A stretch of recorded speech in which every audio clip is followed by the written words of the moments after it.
utiliser un site WordPress hébergé sur les serveurs académiques de Lille. Dans cette quatrième partie, je vais vous montrer comment ajouter des médias. Alors par exemple, comment ajouter un document PDF pour le mettre dans un article, comment ajouter une photo et comment créer une petite galerie photo très facilement. Je vais commencer par créer un article dans lequel je souhaite mettre un lien vers un document PDF. Donc, je vais marquer par exemple la motivation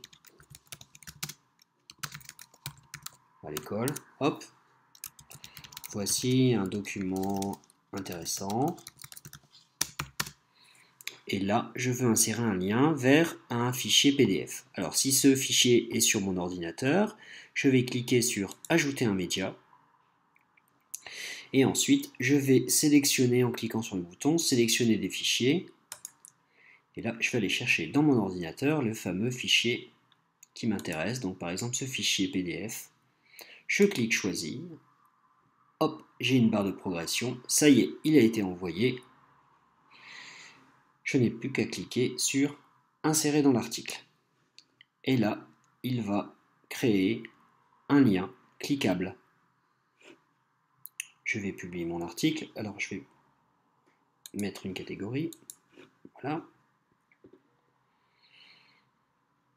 Donc, je retourne sur mon site. Et là, j'ai mon article qui a été publié avec un lien. Et lorsque je clique dessus, va se charger le document PDF. Alors, vous remarquez que j'ai perdu la page de mon site, j'ai quitté la page de mon site pour arriver sur ce document PDF. Il est possible de préciser que lorsqu'on clique sur le document, c'est un nouvel onglet qui s'ouvre. Alors, pour faire ça, je vais modifier mon article. Je clique sur mon lien. Là, vous voyez que les deux icônes insérer, modifier un lien deviennent disponibles. Lorsque je clique ailleurs, ils ne sont pas disponibles, ils sont grisés. Donc là, je clique sur mon lien, je clique sur modifier un lien.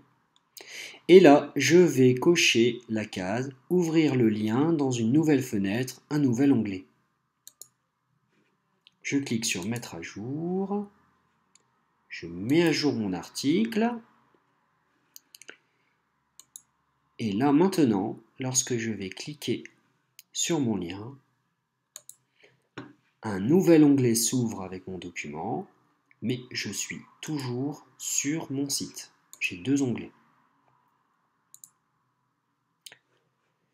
Si vous voulez insérer un lien externe, c'est-à-dire un document qui est sur un autre site, il vous suffit de cliquer sur ajouter un média. Et au lieu de faire envoyer des fichiers comme tout à l'heure, il faudra cliquer dans le menu de gauche sur insérer à partir d'une adresse web. Là, vous allez rentrer l'adresse, faire un copier-coller ou la recopier. Par exemple, là, je vais mettre le moteur de recherche Google. Puis là, je vais mettre comme titre Google. Je clique sur insérer dans l'article. Je vais mettre à jour. Et maintenant, lorsque je clique sur Google, j'arrive sur le moteur de recherche Google. Alors, comme tout à l'heure, j'ai perdu mon site. Si je veux que cette page s'ouvre dans un nouvel onglet, il faudra à nouveau, après avoir créé le lien, cliquer sur le petit bouton modifier un lien et cocher la case, ouvrir le lien dans une nouvelle fenêtre. Et le problème sera réglé.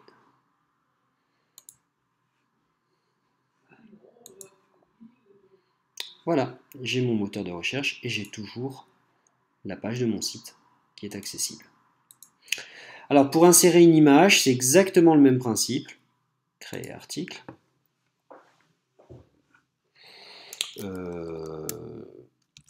Image pour le CP par exemple. Et là je vais insérer une image. Donc je clique sur ajouter un média.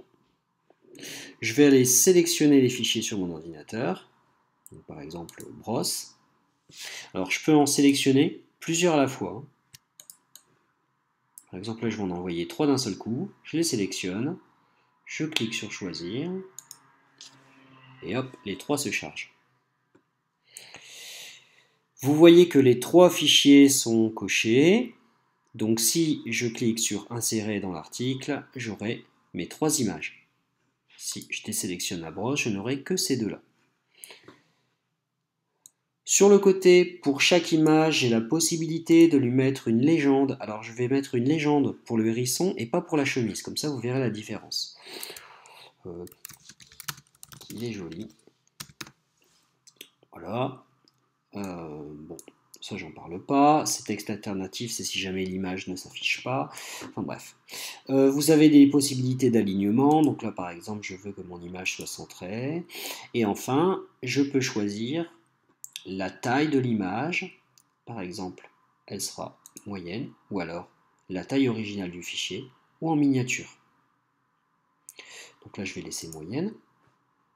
Et enfin, une autre option intéressante, je peux lui dire que lorsqu'on clique sur l'image, il va ouvrir le fichier en grand, ou alors il va ouvrir une page du fichier attaché, ou bien un lien lorsque je clique sur l'image, et là je précise une adresse, ou alors je peux lui dire que lorsque je clique sur l'image, il ne se passe rien, ce que je vais faire d'ailleurs. Donc voilà, j'ai réglé les paramètres pour mon hérisson. Tandis que pour l'image, vous voyez l'image de la chemise, je n'ai pas précisé de légende. Hein, et là, j'ai bien dit que lorsqu'on clique, il va ouvrir le fichier média. Comme ça, vous allez voir la différence. Je clique dans insérer l'article. Donc là, j'ai l'insertion de mes images. Alors là, vous voyez que sous le hérisson, il y a ma légende.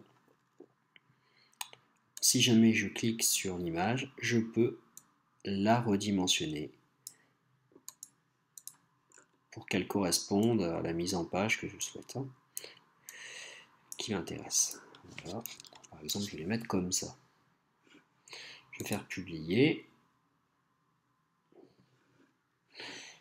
Voilà, et je vais aller voir ce que ça donne sur mon site. Donc là, vous voyez que ma légende s'est décalée parce que j'ai modifié la mise en page, j'aurais pas dû. Donc lorsque je clique sur ma chemise, il va ouvrir l'image en grand. Par contre, mon hérisson, je ne peux pas cliquer dessus, parce que tout à l'heure, je lui ai précisé que lorsqu'on clique sur le média, il ne se passe rien. Voilà. Alors, imaginons que vous ayez maintenant plusieurs images à insérer. Donc pour faciliter la mise en page, vous avez la possibilité de générer une petite galerie. Alors, je vous montre comment ça se passe. Ajouter un média. Imaginons que je veux insérer une galerie avec 6 images. Alors je vais peut-être en rajouter quand même, puisque je n'en ai que 3. Je vais rajouter un ours, un trésor. Voilà. Donc plutôt que les ajouter manuellement et faire une mise en page un peu hasardeuse, je vais utiliser la fonction créer une galerie. Alors, je clique sur créer une galerie. Je les sélectionne ensuite les images qui m'intéressent. Donc les 5 images. J'ai la possibilité pour chaque image de mettre une légende, hein, évidemment. Je vais faire pour la brosse, marquer jolie brosse. Voilà. Une fois que c'est fait, vous cliquez sur créer une nouvelle galerie. Et là, donc là vous avez encore la possibilité d'écrire l'image en mettant une légende. Et là, je vais pouvoir lui dire que je veux une galerie avec 3 colonnes ou avec 2 colonnes. Je vais laisser 3 colonnes. Avec un ordre particulier ou pas, j'ai la possibilité d'inverser l'ordre. Et je peux même déplacer mes images. Voilà, par exemple comme ça. Une fois que c'est fait, je clique sur insérer la galerie. Et là, j'ai une mise en page automatique. Voilà. Donc je vais mettre à jour. Et je vais aller voir le résultat. Voilà, j'ai une galerie. Alors les images sont rognées, hein, puisque ce sont une galerie au format rectangulaire. Lorsque je clique sur mon hérisson, hop, j'ai mon hérisson en grand, avec la possibilité de voir l'image suivante. Donc voilà, vous avez un outil qui vous permet de créer très rapidement une galerie lorsque vous avez plusieurs images à présenter.